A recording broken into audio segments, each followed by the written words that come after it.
got the conversation. Okay, it's going. Now I'm all befuddled. Yeah. The conversation was had. All right, so hello everybody. Today is day 5.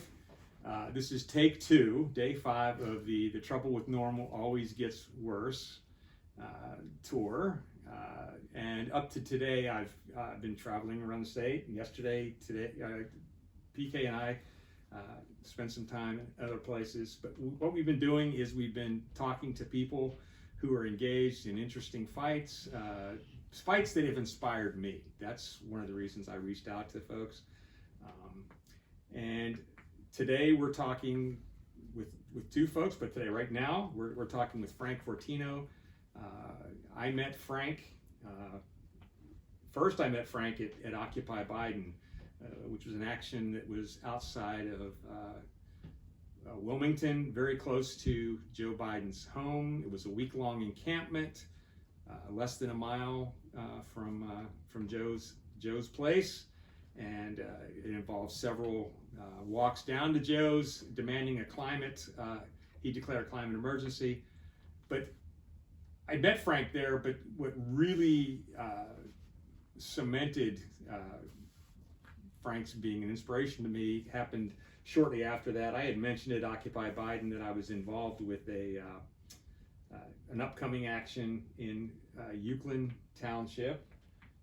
Upper Euclid. Upper Euclid, which is where PK lives. And as it turned out, of course, it involved PK. But Frank ended up calling me the night of the action, and this action, it was pulled off in the middle of the night. But Frank called me and said, "Hey, I'd like to participate. Where are we meeting, and how can I get there?" And he showed up, and you brought food even, right? I was the Care Bear. Yeah. So that was nice. I remember that. Anyway, Frank Fortino, tell us about who you are and what you're up to. Yeah, thank you. I'm with XR Philly. I was looking for a home in the resistance movement and the activist movement, and I settled on Extinction Rebellion because I saw that they were focused, their strategy is direct action. I thought that's what we need right now. But also, there was a lot of good things that was going on with the Extinction Rebellion. It was growing.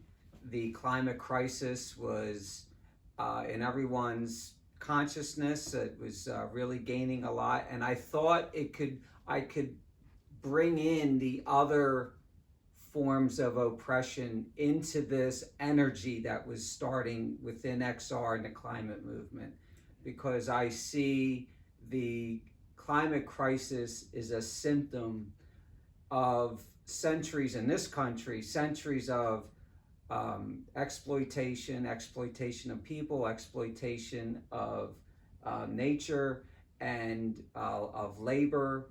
And we're at a point of this capitalistic system of just taking, where the response to it, it's a natural feedback response, saying you only have a little bit more time. Now we're going to be in this big crisis. You're hitting these tipping points, and you're at the top of the food chain. And guess who's going to feel the effects first? And we're, at this beginning of the 6th mass extinction, which is 90% of life on Earth is gone. Earth will always be here. There'll be some forms of life, but guess what, folks? We are not. And I really like it. I want to be a part. I want it to continue. I think there's so much love left, and there's so much more we could do and aspire to do. So that's my motivation to come out within XR and hopefully be a bridge between the other movements, anti-war movement, abolish prisons movement, national improved healthcare movement, all these things that could be a bridge. So that's what I'm hoping to do within XR. Something you just said reminded me of a woman that I work with in Beaver County. Her name's Joanne Martin. Once told me this. I thought at the time it was so bizarre, but she said she is so depressed about where the climate is going that she couldn't sleep. And then one night she woke up and she thought, I may not be here, but the earth will always be here. Mm-hmm. And that gave her comfort, that maybe somewhere down the line, life will come back. Now, I also want to apologize to folks. Frank's going to do this the second time because we had technical difficulties. And so I'm going to kind of rely on something that you people aren't aware of. And that was, we already had this conversation. And you, building on what Joanne said, you talk about, in the last time we did this, about the grieving process. Could you talk about that again? It is a hard road to go down, and to face this, it's really certainty. I mean, when you talk about the scientists all over the world coming up with this consensus of where we're at, it's very, very dire. It's very, very scary. And I get choked up just thinking about it. I mean, it's the meteor's coming, folks, and we got to do something about it now. What's even more sad is that we are the start of it.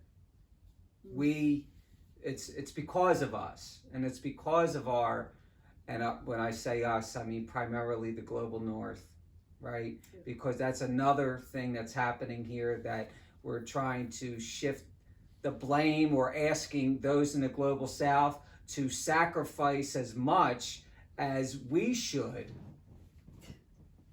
And that's really a scapegoat, when in fact we should be doing a lot more, because my understanding is a person like myself living here uses as much energy as 10 people in Africa, for example. So there's so much more we could be doing. But getting back to this road is scary, and you have to, when you're going down it, you have to confront a little bit of yourself and look at yourself in the mirror and see that how you are somewhat participating in this unhealthy, unfunctional system. And it's not fun. It's not, it's sad. And when you hear about 1 billion animals dying in Australia from the 2019 fires over there, it's heartbreaking. It's just so. Because of that, you're not going to have many people come into this circle, come into this path. But those that do, XR is big on having grieving circles and creating a space where you can talk about it and cry about it and express your emotions about it in a safe place. We just did one 2 weekends ago. Save the Meadows is a campaign to save these meadows that have took over this golf course that was left abandoned, and nature took over. People started using these as paths. As in South Philly, it's all cement and streets. This is it's a cement jungle. This is a little area in that walking distance where you can get away from the noise and everything. And it was therapeutic for a lot of people, as I'm sure everybody experiences this, walking in the woods, right? Forest washing, right? They're mowing it all down for AstroTurf fields. And when I heard about this, XR Philly wanted to get plugged in. 5 minutes into the conversation with the person that was kind of running it, they started getting upset because of the construction, of the animals walking around, little deer looking for their home, and foxes limping. And then there's somebody else 5 minutes into the conversation started getting upset. started expressing emotion. And I said, XR, they weren't that familiar with XR. XR does grieving circles. How about we do one? And we did one. It was 2 hours. We filled up the whole time. There was so much to be said. And I think it's necessary. Well, I think you're stronger for it. Yeah. Right? I agree. You come out rather than just sitting on the couch and taking it in or ignoring it, but yet it's still in the back of your head, right? Yeah. You know that it's coming. Ignoring it is not the answer. Coming to a space, creating a space, and talking it over, or doing a protest, or doing art, Yep. and making a banner is a way to express that grieving out, whether you do it in a circle or by yourself. Just coming on this path is a way to help heal yourself through these dire circumstances that we're in. Well, do we have a microphone? You do at this point. Don't be long. Okay, so one thing about grief, I think we also as society have how we have been taught to look at grief has been also a little bit oppressed and done. So when I asked, there's this one thing I want to say to you, like for your own too, grief is praise. Right? It is the way love honors what it misses. And when we're teaching people what grief really is, it's like about saying that you have love in you, you are of love, and you're honoring the thing you're missing. So that means you really love that thing and like the animals. So I think grief automatically does that when you do healthy circles. So I'm thankful that you guys do that. I think we need more of it. So thank you, XR. I would love to go to one. I could grieve a lot of stuff. We're gonna do the question thing where you're gonna have to repeat probably again. Yeah. Here we go. I think that's got a short in it.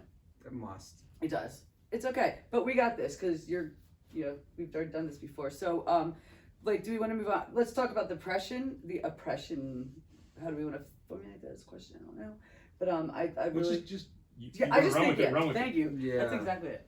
Perfect. Thank you for that connection with praise and acknowledging that. I never thought about it I've before. been grieving, and somebody said it in a healing circle. Yeah. Shared along. It helped me get through a lot of it. I think it makes us stronger out on when we're confronting the pillars of power that exist, and whether it's the security state that's immediately in front of us or those institutions that we're yelling at. We were just at, I was just at DC in front of the IMF building and the World Bank, where they have their annual meeting, making decisions that's going to affect everyone in the global south specifically, where they foster these predatory loans to countries and they become indebted, and then they're able to, these pillars of power dictate how they function in their country. One of the things is not grow their own food for their own people, only for export. Funny how we can have export and no borders when it comes to money, but people, there's always borders in the way and always bullshit in the way, right? So, I mean, what's that tell you? We are in a terrible situation where there's just so many forms of oppression that manifests itself into so many different ways. Trying to get people out on our protest line is difficult for a lot because they have to worry about their job, where the meal's coming from, their house, whether they have health care. And that's if they're healthy, right? Yeah, that's if everything's going well. Yeah. That's the obstacles. But then let alone the BS that happens with people that can prevent them from coming out and joining us. A chronic illness too is what you're saying. Well, Chronic here we go. illness. Climate change. Yeah. What is it doing? It's causing the air pollution, and we're dealing with it. You're constantly inflaming, so it's a vicious circle. And the microphone works. So, I'll just repeat that really quick. Oh, come on, I'm done with that thing. I'm good. I'm sorry, but yeah. Thank you for saying. I do have a question real quick. You said you were talking about equity. I think it was last conversation. It was kind of like there's no equity in how telling the Deep South they got to do the same we do. So I want to somehow draw, if you can draw any of the conclusions in your own way with equity and your just transition, which is one of your tenets. One of your action items, I think, is a just transition, how that all looks, because I think a lot of people may not understand what a just transition is and why, because I say it a lot, and I'm not sure I explain it very well. Yeah. No, Extinction Rebellion US has 4 demands: to tell the truth, have the governments and media tell the truth, zero emissions by 2025, participatory democracy, and a just transition. Right. And just transition was added by XRUS because that Extinction Rebellion comes from the UK. The 4th demand was added, which really brought a lot of people in because they see that the climate crisis is a symptom of all of oppression, of all these other forms of oppression. So the just transition acknowledges, I feel, the fact that there's been oppression of groups of people for a long, long time. And for us to get out of this, we got to stop exploiting people and exploiting places and exploiting nature for capital gain. And there are people that have been hurting for a long time that need to be healed. And that should happen first. Right. And reparations are needed because you can't say, well, everyone gets the same thing when you've been hamstringing people from the beginning. Doesn't make sense. So they have to be lifted up. Right. To get to equal. Yeah, to get to equal. And acknowledge that if our media was serving us, we would have answers. If our media was telling us that, what is it? Some crazy number like 10 indigenous women a day go missing at man camps. Yep. And then murdered and missing indigenous women. Yeah. And the numbers that are not even known because there's no tracking. Exactly. And so that system has failed us. We're not being educated properly to confront the real issues that are happening. Instead, they want us distracted on something else, on this BS political system that is, you're voting for worse or worser. And I know there's no such word, but in this system there is. I mean, really, it's just terrible. You're just going for more far right that brings the so-called blue or left just even more right. I'm tired of voting, throwing my vote away. I'm tired of voting for who I don't want. Right. And I know you didn't want this to be a political thing, but anytime they knock on this door because there's people here that are signed up as Democrats in this House, they get me and I say, no, I ain't voting blue. I'm voting for somebody green. I'm voting green. At least they have, I know there's a lot of issues within the party and why it's not taking off. I never really understood it yet, and I plan to get more involved. In fact, that was the first thing. Before XR was my first activist meeting was a Green Party meeting here in Philly. Wow. Because I saw the platform, I saw the Green Deal and cutting the military budget in half, all these things that I felt, yeah, they got it. They know what it's about, and they're not placating to the same pillars of power that are already there, right? And the system set up against the Green Party or any third party to make a real impact. Yeah.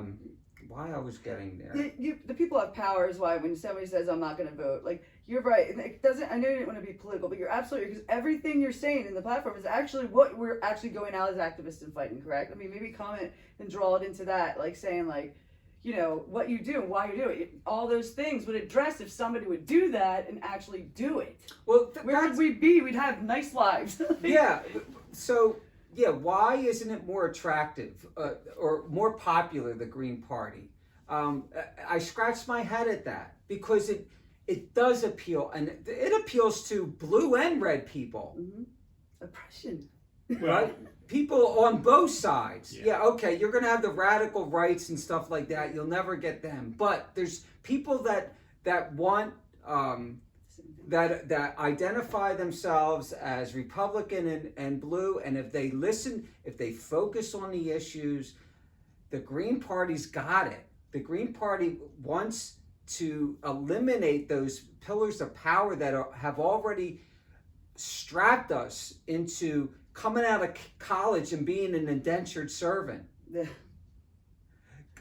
having no health care, having no minimum salary, all these things, and our foreign policy that just gives money to the military industrial complex. I mean, just follow the money. You have all this distractions and things to confuse you purposefully. Simply follow the money, and you got the hundreds of millions and billions of dollars going to guess who, and that's who's running this country. And friggin' Eisenhower said it a long time ago. That's true. And here's where we are, and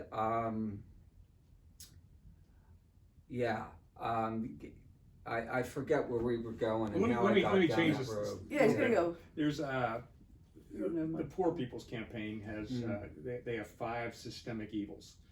There's militarism, there's racism, there's poverty, there is ecological devastation, and then also there's the false narrative of white Christian nationalism. So when you were talking about, and I don't want to go on because you're gonna have to figure this out, but how do you see this fitting into what you're talking about? Because light just went on for me. Yeah, the Poor People's Campaign, that was actually the second thing I joined. It was actually in Harrisburg, and I met Mike Pollock there. And we did an action in the Capitol, holding signs. I saw that as the Poor People's Campaign as and their demands very similar to the bulletins of atomic scientists that have us at 100 seconds to doomsday, and they list 3 things: the ecological crisis, the lack of democracy, and the huge dependence we have on war, and no safety nets to reduce that. We're getting rid of our treaties, and we're trying to manufacture consent to utilize low nuclear weapons, whatever that means, low impact or whatever that friggin' means, so that people can swallow, oh, well, these are going to be okay. No. Nuclear weapons, no. The act of war, no. Yeah. So I see that as those demands are just tied in to all the other things that are needed for us to change the system, really. Change the system, and how that can happen. And of course, other groups and people have said it long before is working together. I think that the movement of movements is needed, where we're bringing together, and we had a recent event in Clark Park, a park around here, trying to talk about just transition and what that means and how we can build the power we need, and that is joining the other organizations in their fights to be out in the streets. And also, if you have the capabilities, to provide mutual aid, because I think one thing that's very effective in this country, and we're seeing that more and more, and it's a lot more to go towards, is the labor movement and the ability to strike and to offer a general strike and say, we refuse to participate in this system. Someone like myself can provide mutual aid during the strike to help those that food, whatever, things like that. So we do things in XR Philly. We try to do coalition building with Philadelphia Orchard Project, is a group that creates projects here, orchards here in the city, and food for everyone to be food sovereign. Food That's forests. huge. Yeah.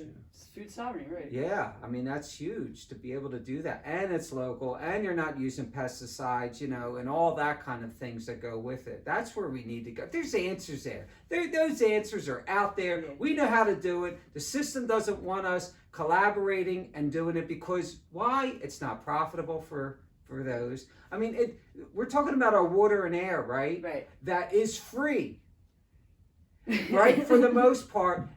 Doesn't it work in the capitalist's hands so that we have to pay for clean drinking water and clean air? It just works for them. So they want to move in this direction to make things scarce. And who suffers? All of us. Right. Yeah. So that's why building the movement, right? Build We need the movement movement. of movements, and it really does take all of us because the people have power. There's more of us than them. And we Yeah. have to learn how to take our power back from that oppressive aspect, the abusive system. Yep. I So, don't know if you adjusted this time or last time, but again, the idea that it pays for the capitalists to keep us fighting each other rather than fighting them. Could you address that? Yeah, fighting each other instead of fighting them. I mean, that's been, the story of the left, right, for a long time. I mean, we were talking about this when I was in D.C.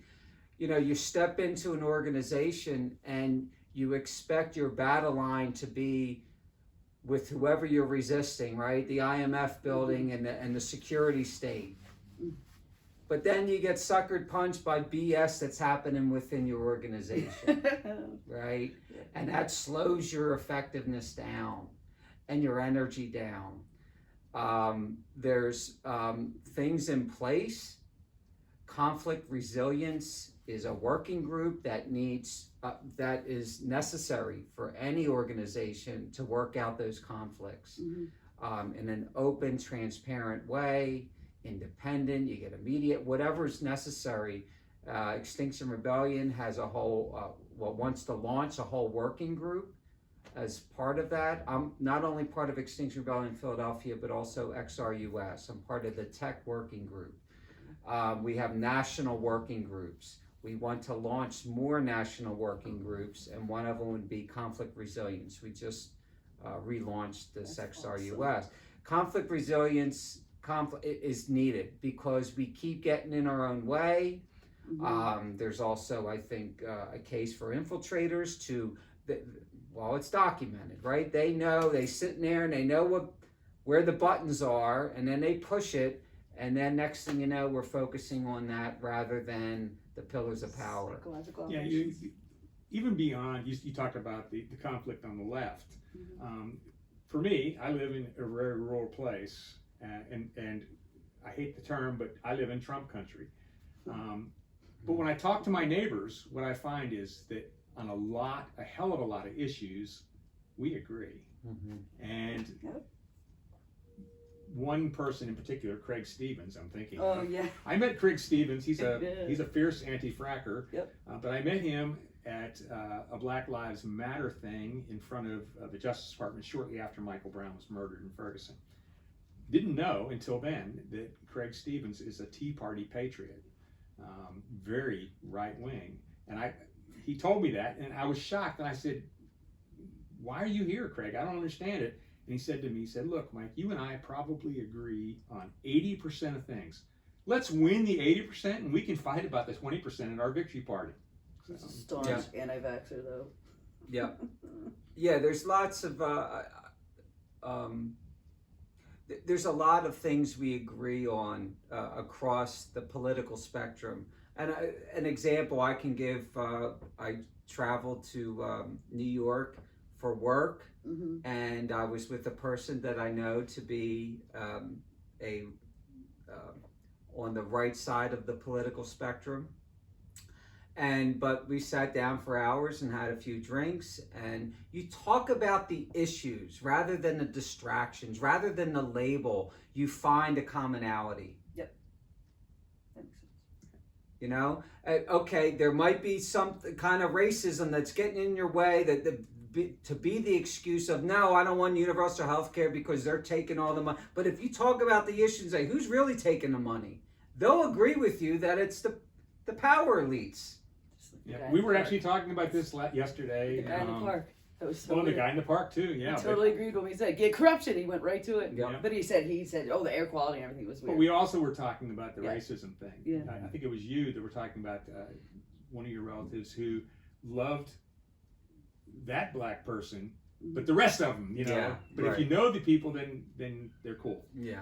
So I think that's part of our problem. Well, same with we just gay. don't, we just don't know. Yeah, See, exactly. they We just judge don't gay know each people. other, so we demonize and we fight instead of finding our commonality. So. Well, Yeah. it's religion, like you said. One of the pillars the poor people campaign makes sense because in gays, like religion was the thing that everybody told us we're evil. But my family are Roman Catholics, and when I became gay, they're like, "Wait, we can't hate her." That really made a challenge. Now it's in their face, and they're not going to unlove somebody because of that. So you do Good. find out foundationally where people's hearts really are. Good. Yeah, I'm glad I've seen people also get kicked out and being unloved. So I'm glad good. to hear that. So do we have? I was saying, why don't we get it summed up Yeah. and then Yeah. There's one more. Okay. what's the most important thing? There, that that's people it. need to walk Yeah. away Thank you. I think the most important thing that I find, not only to those that aren't currently in an organization movement, but specifically those that are in the climate justice movement, is to realize that the climate crisis is yet just a symptom of oppression that has been happening for a long time. And therefore, because the climate justice movement is primarily white, that to utilize your privileges effectively would be to join the movements of these other organizations, whether it's abolish prisons, whether it's National Improved Healthcare for All, anti-war, LGBTQ, get out in the streets and support them. Extinction Rebellion has terrific infrastructure as far as websites and secured media. We try to use that for these local groups here in Philly for that reason, so that they can utilize those resources. So, and that's how we're going to get the numbers to stop and prevent the climate crisis for one, but the other things that are also that are desperately needed. To stop hurting people and start loving people. That's what's going to be needed, is to move together that way. And I'll check there. I think that's a great place to check. I've got to ask you that. Yeah, that's Ruth's cousin